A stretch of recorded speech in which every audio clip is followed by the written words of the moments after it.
until the wheels fall off. Welcome to another episode of Till the Wheels Fall Off, hosted by Max Christensen III. People of all colors and lifestyles tell us about the triumphs and failures of their lives and the one thing outside of family that they will ride with and roll with until the wheels fall off. Welcome, everyone, to another episode of Till the Wheels Fall Off, hosted by yours truly, Max Christensen III. And today we have another very special guest, Stockton Myers. Stockton, thank you for taking time out of your very busy schedule to join us, my brother. I always forget that you have the third at the end of your name, and it's like, it's so classy. I appreciate it. Especially after Queen Elizabeth died and stuff like that. It's King Charles III. Yes. And so I'm just like, I don't know, I just hear like Victorian music behind you. Right. I appreciate it. Well, I have to be classy the way that you're dressed. Oh. Right. I'm very underdressed for this podcast. I didn't realize it. I didn't realize we were doing the whole button-up suit and tie. You look great, man. Oh, well, I mean, you've been on the broadcasts. You've been in the news show side of things. Thursday is the busy. It's the day. It's the day from hell. It is. It really is. You're right. But You're in the right. best way possible. Filming is so much fun, but I tried my best to look as best as I can. I've kind of gained a reputation on set for wearing the same blue suit and same love it. white floral tie. So. Yeah, no, it's great. It's great. Yeah, Stockton is the news anchor here at Utah Tech University. Him and I have done a number of broadcasts together, as me as the sports anchor, him as the news anchor, and so we have a lot of familiarity in front of the camera and behind the microphone, right? We've had some good times. Oh my gosh, yeah. Well, you sent me, we both been thrown off a cliff by Reagan. Oh my gosh. Which was probably one of the best finales we could have ever done. For sure. And your reaction to the end, I can never like match your like raw reactions, like, because my reaction to like that sort of trauma was like, yeah, you know, I mean, I probably wouldn't do it again, but I appreciate the experience. And you were like, get me out of here, and I will murder every one of you if you get in my way, dude. Dude, yeah, like that's one thing that black people don't do. is repelling. Okay, there's a list, there's a little booklet, okay, that things that black people do not do. Okay, right. One of them is rappelling backwards off a 200-foot cliff, especially when this guy has never gone rappelling before ever. Right? Do you remember what I said to you right before you went down? Oh my gosh, what was it? I said, I hope you die. I hope you die so that way I don't have to go. That's how badly I didn't want to do it. Okay, but hey. We need the clicks, right? You do anything for TV. Did I ever tell you the following Sunday, we're in the same ward. Okay. And so, or do you still go to the Bloomington Hills ward? Yeah. Yeah, so I feel so bad. What's the bishop's name? Bishop Anderson. Anderson, that's right. I keep getting Anderson and Johnson. I switch between two wards. Yeah. And Johnson's one of them and Anderson is the other. Bishop Anderson cornered me the following Sunday. And I was like, what's up, Bishop? And I was about to teach a Sunday school lesson, and he's like, listen, Stockton. Listen, Brother Myers. Were you the one that sent my brother down a cliff? Yes, because he's also black, and he was like, yeah. Max, what are you doing? Yeah, what are you doing? What are you doing, man? You know we don't do that kind of thing. You know when we smack some sense into you? Yeah, like, seriously, man. It was ugly, but hey, we made it through. Yeah, and overall, I enjoyed the experience. But no, we've had a lot of experience on camera together. We have. So this is nothing new to me. Yeah, no, and I'm excited to get to know you as a person, right? Because you and I, we've had a couple, deeper conversations, talked a little bit about your life, but nothing like we're going to do today. Right. Right. So Stockton Myers, where are you from, man? Born and raised here in St. George. Born and raised here in St. George. I had like about a 3-year stint in Cedar City, and I'll get into that later. Yeah. So, what was it like growing up for you here in sunny St. George? Same house my entire life. We never moved. I had friends that would move all the time, and that was so abnormal to me. I didn't realize until like I was in high school that was such a normal thing for people to move around. Like it was so uncommon for people to stay in a house for more than like half a decade. Yeah. And so at least in this area. And now here I am, and I am back in that house, and I'm 26, and it's like, so living in the same house. I'm the youngest of 5 siblings, and I'm I'm the only single one, and I'm the only one without kids. Wow. Yeah, so I'm sort of an insecure uncle, but I love being an uncle. I have 8 nieces and nephews, but going a little deeper into growing up, we have mentioned the ward before. I'm a member of the Church of Jesus Christ of Latter-day Saints. I have been ever since I was born, or I mean when I was baptized in 2004, yes. But literally 2 weeks after I turned 8, I was baptized, and I've stayed mostly active since. There's been some rough spots, but overall, just I'm head over heels for the church. But, yeah. So that's sort of my parents are very, very loving and kind. I've never been yelled at by my parents ever. Wow. Never been grounded because that wasn't their style. And I mean, they have grounded my older siblings, but I didn't really get into trouble. I wasn't really the rebellious type. And I was mostly, my whole life, I never really enjoy going out to big parties. I don't like, and this is how it's been since I was little. If there was a big party, I was the one hosting it. Yeah. Or like a big party that I would go to, I was the one hosting it because it was like a party that I would actually want to go to. And most of the time, those parties involve just a ton of pizza and a ton of Smash Brothers. In fact, I was actually, I also grew up in theater, and that was mostly not just from my parents, because my dad is an avid outdoorsman. Okay. He's a very faithful fisherman, and my mom did do some theater when she was about my age and in high school and stuff like that. But she never thought that all of us would get into theater. Yeah. Starting from my sister onwards. My sister, the brother above me, and me were all very avid in the fine arts. So was it? Let's talk about that for a little bit, right? Yeah. Well, and you touched on the church. Right, and you mentioned for the most part you've been faithful. There were some blips in the timeline, if you will, yeah. when things went awry, right? And we'll get into that. You know what I'm saying? But you talk to anybody, especially in this state, right? In Utah, we've all had that, right? Where there are times where we all kind of step away for a sec, gather our thoughts, collect ourselves, and come back. And yeah, it's a struggle each and every day, especially again living in this state, having it be just a normal part of your everyday life, it's really taken for granted, right? And so just getting in that monotonous routine of every Sunday going to church, doing all those things, we do definitely take that for granted, and sometimes it just, if we miss it, it doesn't really matter because it's part of our daily life, But let's get into theater, right?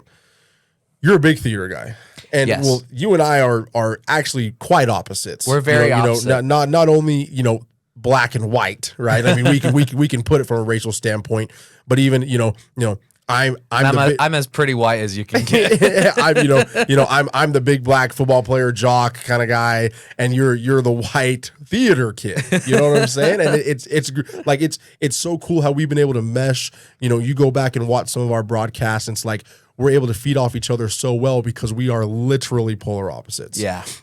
I know nothing about theater. Okay, I know a little bit about theater. I have some very talented siblings, especially my sisters.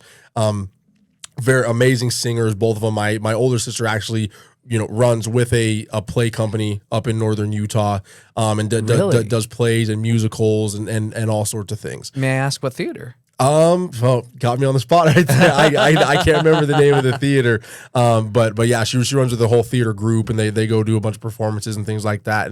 And my younger sister did that as well. And so all of us, my mom's was great, right? She said, listen, you guys aren't just going to be sports. You guys are going to we're going to be a well-rounded family, right? I'm the only member of my family who doesn't play an instrument. Okay. But all of us sing.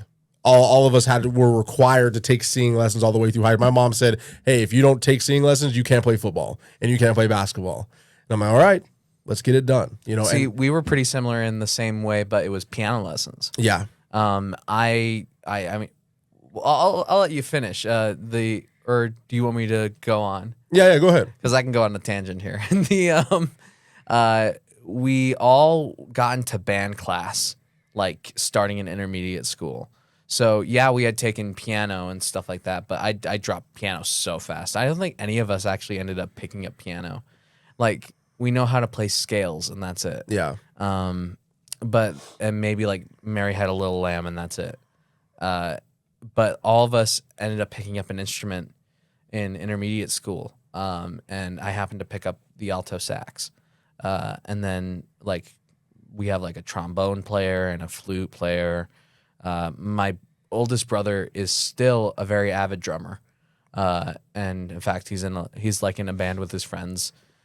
He's 38 years old and he has 4 kids and That's awesome. And he's with a bunch of other dads that well, and a wife. So so music has always been a very big part of our family. But yeah, we are very, like, as I mentioned before, so I'm the youngest, then there's my brother above me, Nate, and we're all 3 years apart, which is very, like, convenient. There's me, there's Nate, then there's Sammy, and then there's Preston and Victor. And Preston and Victor were sports people. And then if you go down from there, the rest is theater. So I would say that we're pretty well-rounded, too. That's way cool. Yeah. That is really cool. Yeah, because in my family, too, you have my sisters are, still into theater, really big into that, do all those things. I play college football here at Utah Tech. My little brother plays college football at BYU. And then my youngest brother, he's big into video games and does all that stuff. So we touch a lot of different areas of my family as well. So theater's been a big part of your life. Yes. Right? How long have you done theater? Since when? When did you start? I started when I was 4 or 5. Wow.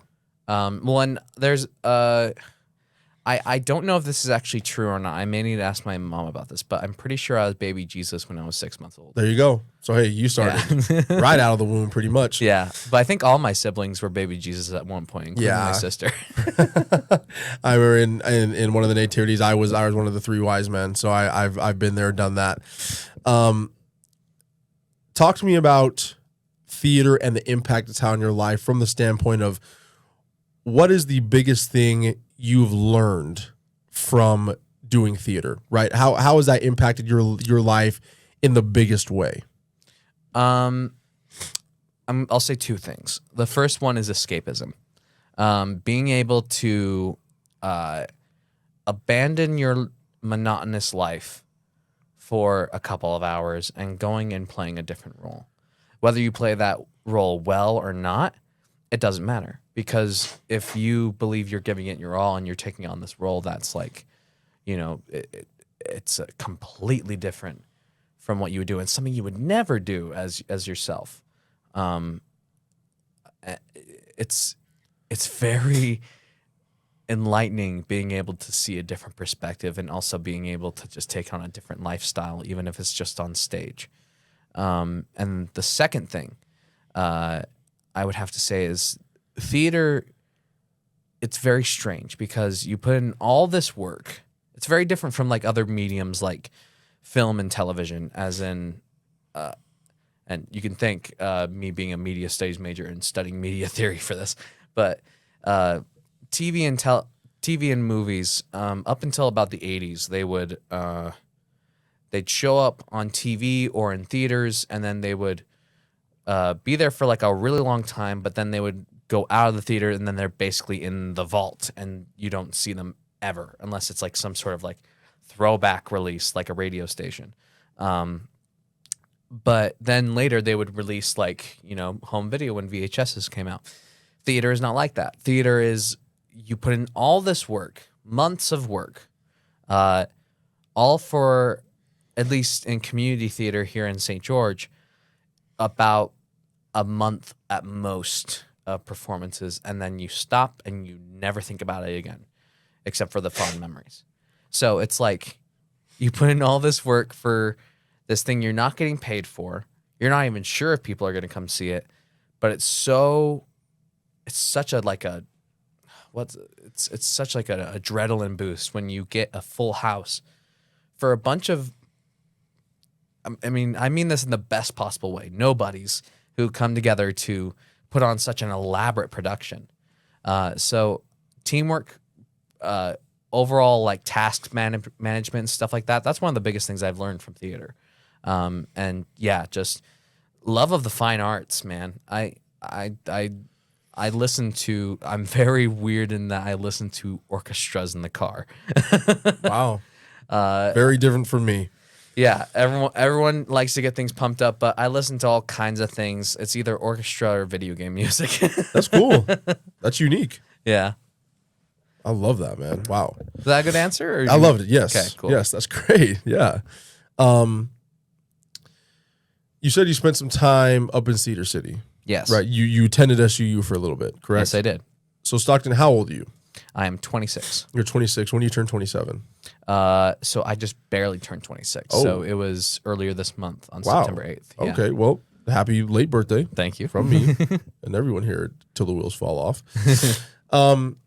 You've been through it. You've been through quite a bit in your young stint in life. I mean, I'm 24, turned 25 here in November.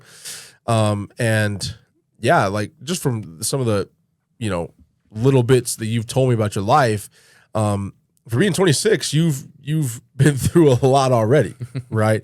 Talk to me a little bit about some of the trials and tribulations that you've encountered here. One being the fact that you are 26, a devout member of the Church of Jesus Christ of Latter-day Saints, as you've already mentioned. I try. And you've already been married and divorced. Yes. Right? Which is a tough spot to be in, being over 25, a member of the church here in Utah, married and divorced, right? You kind of see where this is going. Oh yeah, right. absolutely. Where you're kind of tainted goods in the eyes of the public or the eyes of a lot of members of the church, right? Where it's like, like this guy's are in his early 20s, slipped and fell already, right? What does this mean for the future? So talk to me a little bit about that whole situation, right? Be as detailed or as surface level as you want, but just talk to me about that big trial in your life. Well, I'll try and stay on track so I don't ramble, but I'm a pretty open book about this. So basically, I think what it all came down to was that we dated too fast, and we were way too young. At least what I think. I learned. How young were you when you got married? I was 22. Okay, so it's been you're about 4 years removed. Yes, in March I'll be 4 years removed. Okay. And the conditions of the divorce were very abnormal too. But basically, I met her for the first time when I was 21. And then 4 months later, we were engaged. Wow. And then was this while you were in Cedar? So I was just about to move to Cedar. Okay. I started dating her a month before I moved up to Cedar to start taking college seriously at SUU.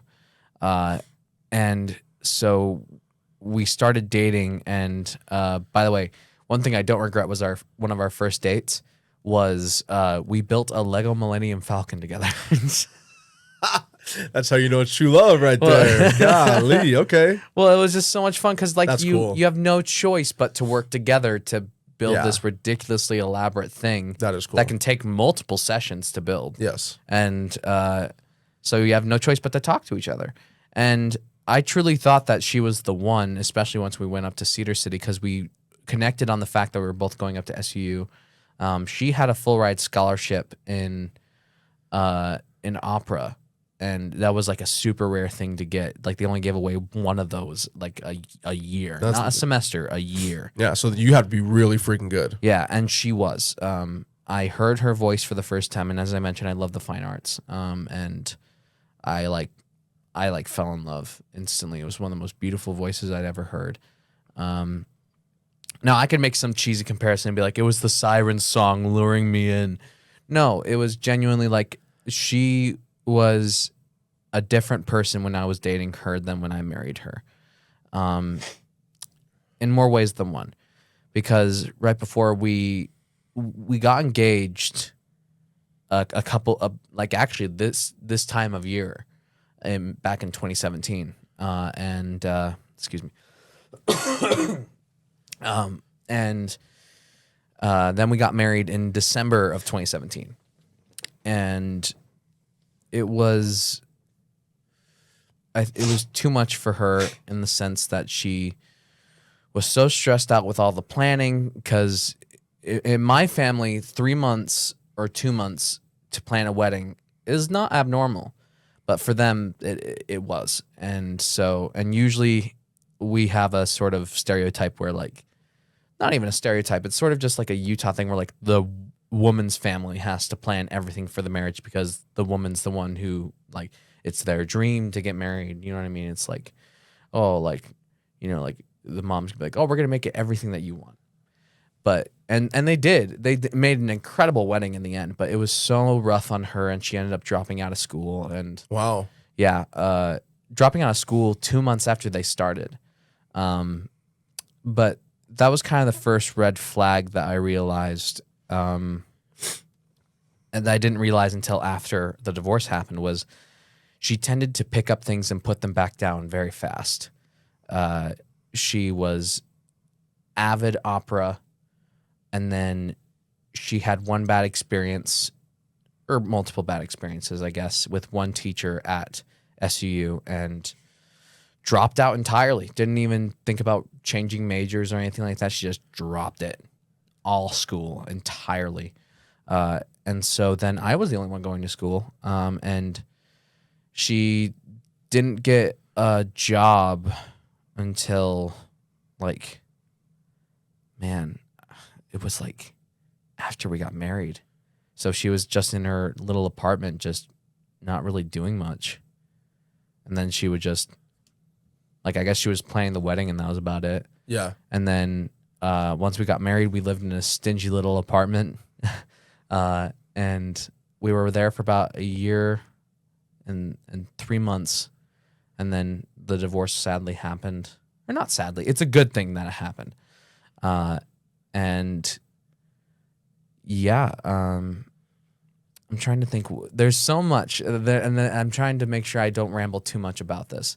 But overall, the biggest reason why our divorce happened was because we were too young and we didn't realize what we were getting into. We both didn't really have that much experience in dating, I don't think. And we weren't mature enough to handle it. Because when the divorce happened, the divorce didn't happen in the sense of, like, after months of discussion, we finally decided to come to an end. No, it ended very abruptly. I went with her brother-in-law.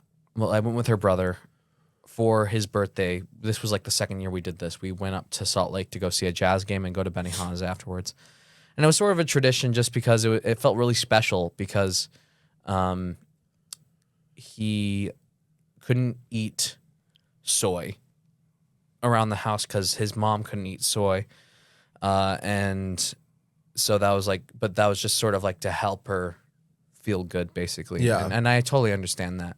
But then when we would go out, it was like, all right, bring on the soy.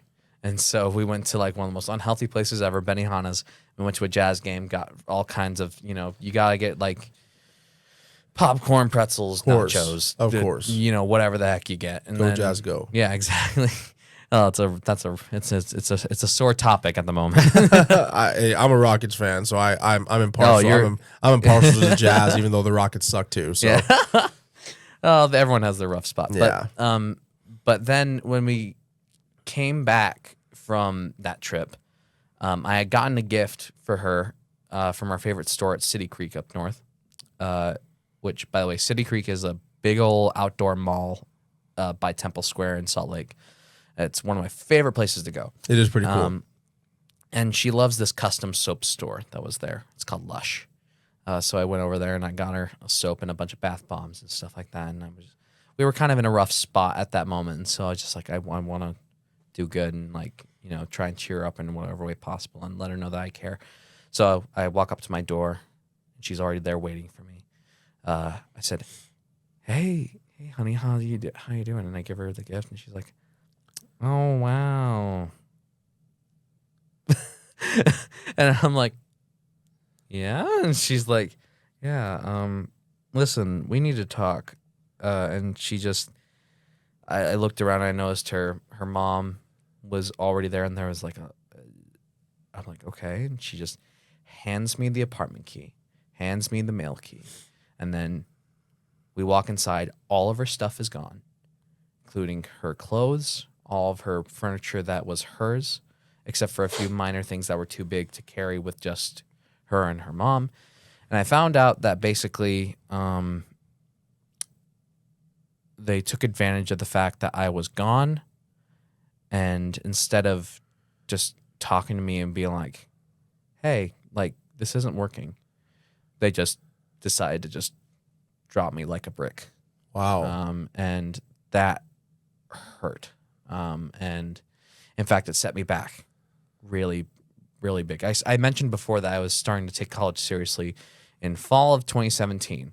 You may notice that it is fall of 2022. 5 years removed. Yeah. So obviously, and like major changes aside, that's still kind of like you've been in school for a long time, Stock. Yeah. And part of that is because I would, after the divorce, I would like take up classes and then I'd lose confidence and then I'd drop the class immediately. I was starting to kind of turn into her a little bit in that regard. And yeah, just having that sense of abandonment, it's something that I still deal with to this day.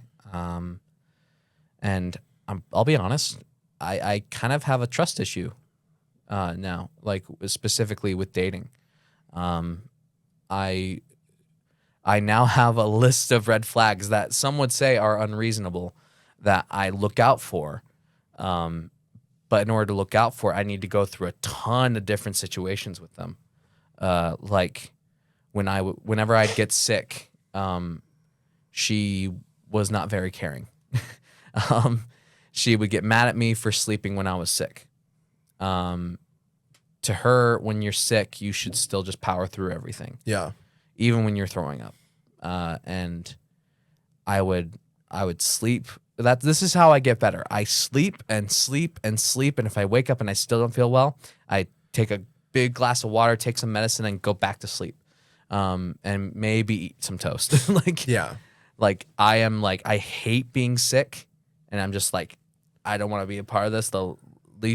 I want to spend the least amount of time conscious Yes. with this. And she hated that. But when she was sick, it was like she would power through and she would be miserable. And being with her, it was just so sad because it hurt you, because it's like, hey, if you go to sleep, you'll get better. Your body gets better when it sleeps. There's hardly any times where like you'll feel like better as the day goes on.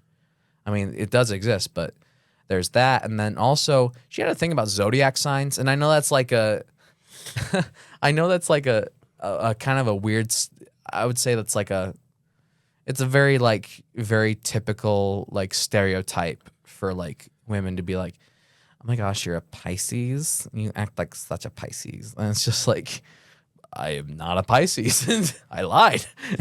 How do you feel now? But she would be like, man, I never thought I'd be like with a Virgo like you, since I'm a Scorpio. Interesting. Yeah. And so I actually have a legit thing about like, if they are judging me just by a star sign, I'm like, no, not in a million years. Yeah. Yeah. I don't care what you say if I'm a Virgo or like if I'm Cancer, I'll be like, you're Cancer. See you later. Yeah. But then also, I mentioned before that she picks up things and drops them very quickly. What I mean by that is hobbies. So she had opera, and then she would draw, and then she would crochet, and then she would knit, and then she would make cosmetics. And then while we were right before the divorce, she was going to hair school.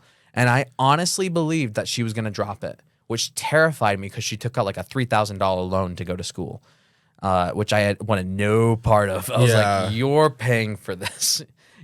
Which some would say like, oh, like that's so unsupportive of you. No, I wanted her to go, we just didn't have any funds whatsoever. We could barely pay groceries. Yeah. And so, and the biggest thing, this is the biggest red flag for me.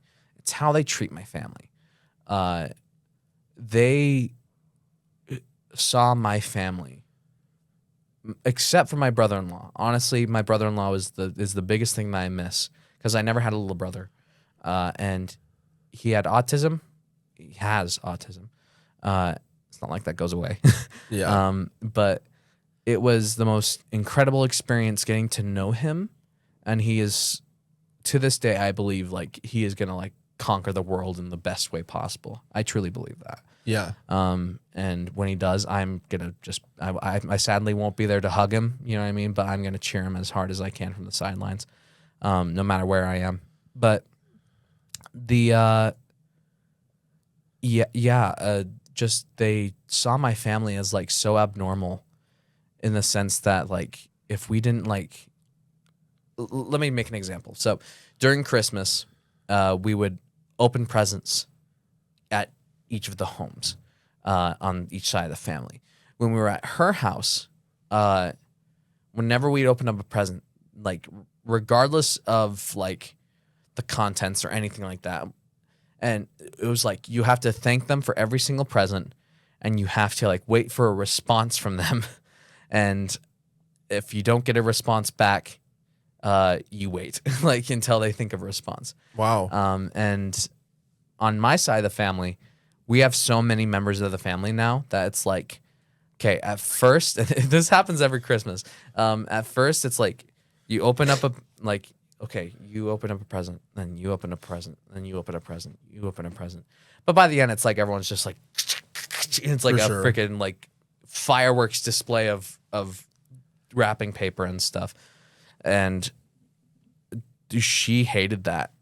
She hated that like we didn't take time to thank my parents every single time. Yeah. But my parents always had the biggest smiles on their face during Christmas Yeah. because they knew we were grateful, and of course we would thank them afterwards. Yes. But like there were so many different family cultures that clashed, and so it was just something that I learned big time. And also there was like a bit of like I'll be straight up. There's like a very big case of hypocrisy happening.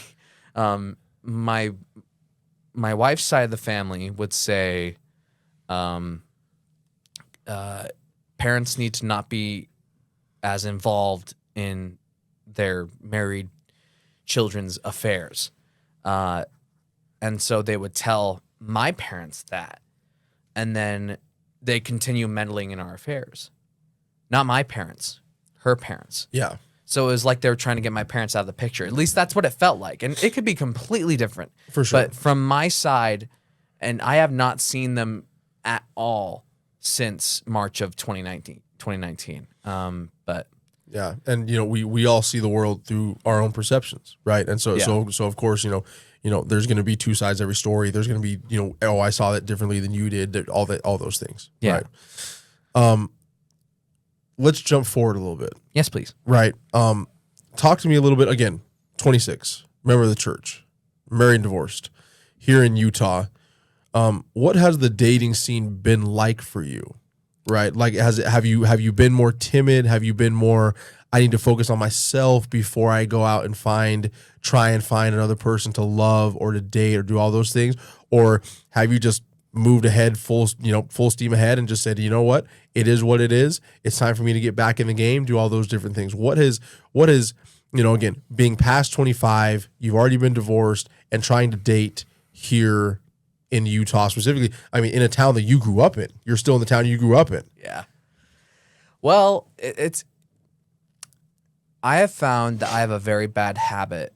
I've developed a very bad habit when dating people after the divorce. I sink a lot of money into it.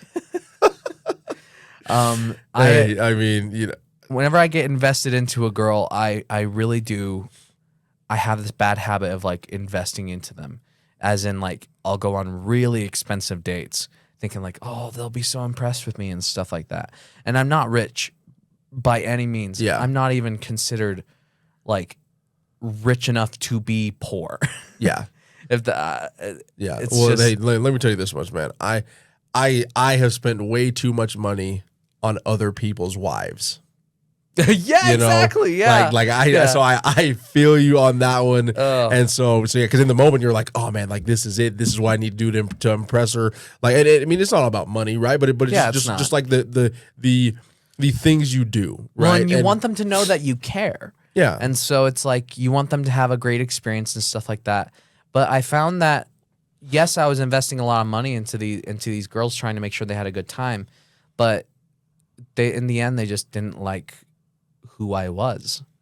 And so starting in, I'm not kidding, like early 2021, I decided that I was going to genuinely focus on myself. And I mean it in this way. I'm going to be myself. And if they don't like what I'm putting down, then not even like consider a half a second of consideration. Nope. And what I am is, and some would say this is kind of unreasonable, being like, well, you have to like change a little bit for your, it's like, I did that for my wife and she dropped me like a bag of bricks, hence the distrust. And so I'm like, I'm a big old geek and I love talking geek stuff. I have a whole segment on the show on our broadcast every week about being a geek and being proud of it. You know what I mean? And it's just like I love that the entertainment industry in general in media. And whenever I talk about that with like a girl, if they're like, really?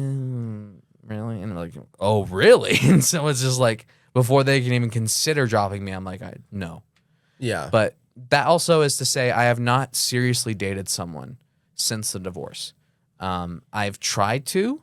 Like I'll meet a girl and I get to know her and she's super cool and stuff like that. But then most of the time I tend to get led on. And the more I get led on, the more money I spend and the more in the hole I am. And then the more depressed I get. And I'll be honest, I've had some awful thoughts in regards to that because it's like, does no one just care about me? Does no one care about me other than my family? Like, why is that? Yeah. Am I really that bad of a person that only my family could like me? And now I'm like, bull crap. I could care less what people think about me. The only time I care about when people think about me is when I'm presenting them with something. And if it's something I made, I care about what they say about it. And I want them to be impressed. And I want to get criticism for it. I want to improve. And does that make sense? Yes. 100%. And just, yeah,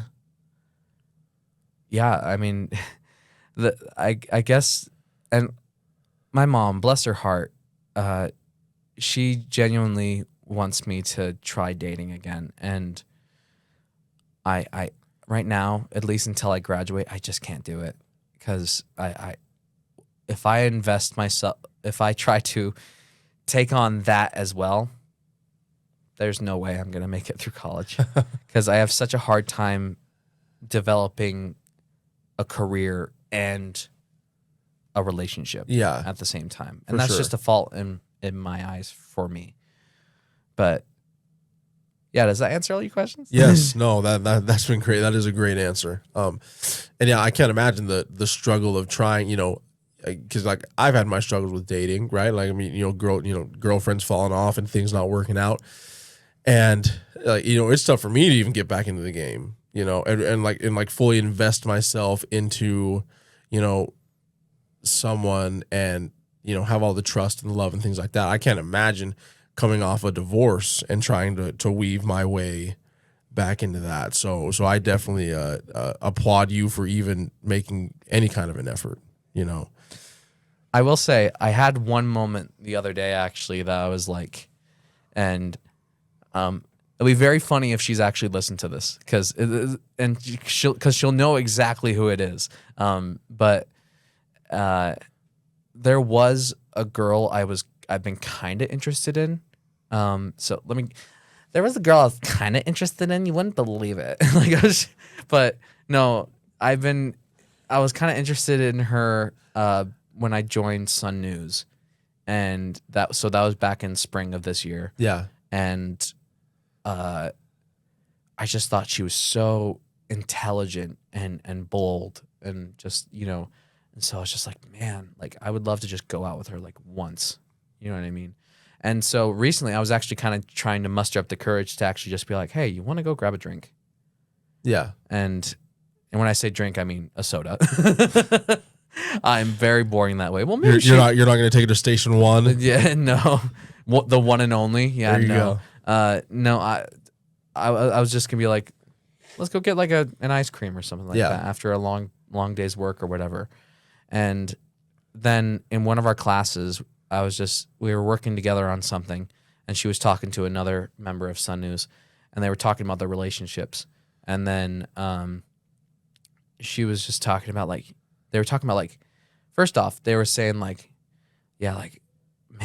I'm such a big fan of like blonde hair, and I'm like looking in the mirror and I'm like, uh-oh. But then she said, yeah, I love I just love blonde girls. And I was like, and so I was like, and this kind of like made me realize like I really need to get to know these people better, because then I just found out she didn't swing that way. Yeah. And so I was like, oh, well, Interesting. Yeah, for back sure. in the hole I go. But yeah, but and I know you didn't ask this question, but like, there is one other kind of thing that motivates me, and I know we're running low on time, and this is why I kind of wanted to mention it. And I don't think you knew about this. So when I was 17, we had actually mentioned a bit about your previous guest, how he was first line of cocaine when he was 13. Yeah. My brother Preston was in a very similar situation. It was around like 15 when he started getting into those kind of substances, and then it just built up from there. And then recently I've been having to like kind of having a really critical like reflection, because when my brother Preston was my age, 26, he passed away from an overdose. Wow. And so it's really weird first off, it's weird that it's been 9 years, which is really weird. But so I have a very passionate outlook on substance abuse.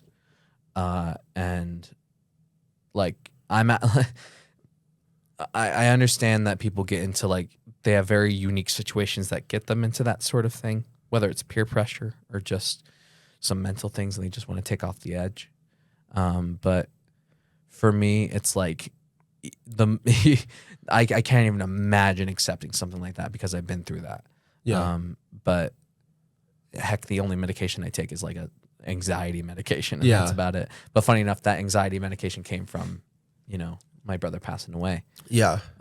And yeah, he so on top of the divorce, the other big motivating factor in my life was my brother passing away. And I realized how long it had been and how far I am into my life when earlier in the semester, one of my favorite professors here, we love him, him, we love him, Nate Snow. Yes. He just randomly brought up a question. He was like, how many of you are 25 or older? And there was only 3 people. Him, an older woman in the back who was there for her daughter's business, which I thought was super sweet, and me. And he's like, cool. The only ones with fully developed brains here are me, Stockton, and her. And I was like, haha, funny. And then I went back home and I sat down and I was like, is that why I think the way I do? I genuinely have had so many moments this semester being like, you stupid young people. And I'm like, I'm 26. That is not old. Yeah. And yet I feel old. And especially, again, it's part of that's the culture that we live in right here in Utah. Exactly. Where again, there's all this pressure to get married young. There's all this pressure to do big things when you're young and to really just grow up super fast. And so by the time, again, I'm 24, I feel old as hell. And, you're 26. Like, I mean, it's, and so everybody looks at us and they're like, oh, what the hell? Like you guys aren't married. You guys don't have girlfriends. Like you guys are still in college. Yeah. Right. I mean, and so that we kind of get some side eyes from that standpoint. But, let's wrap this up. Yes. And before I let you go, I have to ask you the question of the show. Right. And I'm ready for it. And I prepped you for it. Hopefully, you were able to prep an answer. So Stockton, what is something outside of family, right? Because I feel like everybody's answer would be family if I didn't exclude that. What is something outside of family that you feel like you can ride with or roll with in life until the wheels fall off? What is something that gets you out of bed every morning? What, the thing that after you've been through the ringer, you've been through all this stuff, right? What is the thing that motivates you the most to still live a productive life? I said being myself before, and I'm going to say that again, but I'm going to emphasize it more because I mentioned before that I'm a huge, big old geek. I wake up in the morning and one of the first things I do is I go and look at the news for like entertainment media. I go there and I look and I see what's new in movie, what's new in TV, and more than anything, what's new in video games. And if there's one thing that I mentioned at the beginning of this about escapism, and there is hardly any other high that I get better than, excluding family, of course, than seeing such an incredible product come out of entertainment. And so this is a very this feels very like surface level, like very like, oh, that's a first party, like a first world problem or whatever. But no, I am here for the entertainment industry, and seeing that motivates me. And I don't want to like make things like for like TV movies and stuff. I want to just comment on it. I want to commentate on that and just be like, and study that theory of why we love it so much. And yeah, I mean, like, just nothing thrills me more than to see the reactions of people just like when some sort of like incredible piece of media comes out that influences culture as a whole. Like, it's insane. And I don't know, I've never seen people get more excited. You could tell people like it's so interesting because like, and I'll be quick about it. I'm sorry. So recently, a bunch of people had their student loans forgiven. Yes. Which is great. I remember looking online and seeing reactions to that. And people were like, like some of them were crying and some of them were like, just like it's such a relief. You know what I mean? And then just a couple days later, there would be like a presentation for like a video game. And then I'd look up those same people and they react to it. And they'd be like just out of their chair, cheering at the top of their lungs for this thing that doesn't matter. Or does it? Like, you know what I mean? And so it's just like, is that skewed priorities? Maybe. But it's such an interesting thing to like see that sort of happiness come from such like a first world like thing, I don't know. Just so that's like, I wake up every morning and I see that stuff and just, I love bringing smiles to people's faces. So even if like my family all somehow died in some sort of tragic accident, I don't think I would be like super, I don't think I would be, be like, there's nothing left for me, because I'd still want to make people smile. Yeah. Because that's what my entertainment media does. So, yeah. Does that make sense? Yes. No, that's a hell of an answer, man. I appreciate you opening up. I appreciate you sharing your story with us, right? And hopefully through your story it can motivate others to continually get better. If there's one thing I would just say is just be yourself and be proud of who you are. Like, and I mean that in just like in every aspect, like your hobbies, your lifestyle, you know what I mean? Unless it's like actually hurting you, you know what I mean? So like, yeah. Yeah. That's Be the message I was yourself, giving. love yourself. Right. And don't care what other people think about you. Yes. I'm single and I'm 26. But oh my gosh, I've never been so happy. Yeah, who cares? Who cares? When the time is right, it'll come, it'll show up. Yeah. So everyone, and also be sure to check out Sun News Daily, streaming every Thursday at noon, right? You guys still at noon? Yes. Right? Every Thursday at noon on YouTube, Sun News Daily, their YouTube page. Stockton will do local and national news along with Stockton's screen time, right? This is where he comments on all the latest video games, movies, TV shows. This guy is really, really good at what he does. Oh, you're Be sure to sweet. check him out. Stockton Myers, I really appreciate you joining us today. There was one thing I had to tell you. We actually, because this will probably come out after it's aired today, I assume. So Reagan did a Sports for Dummies segment. And so it was just like, it was the first time we've done like a quiz show on the show. Yeah. And I was a contestant.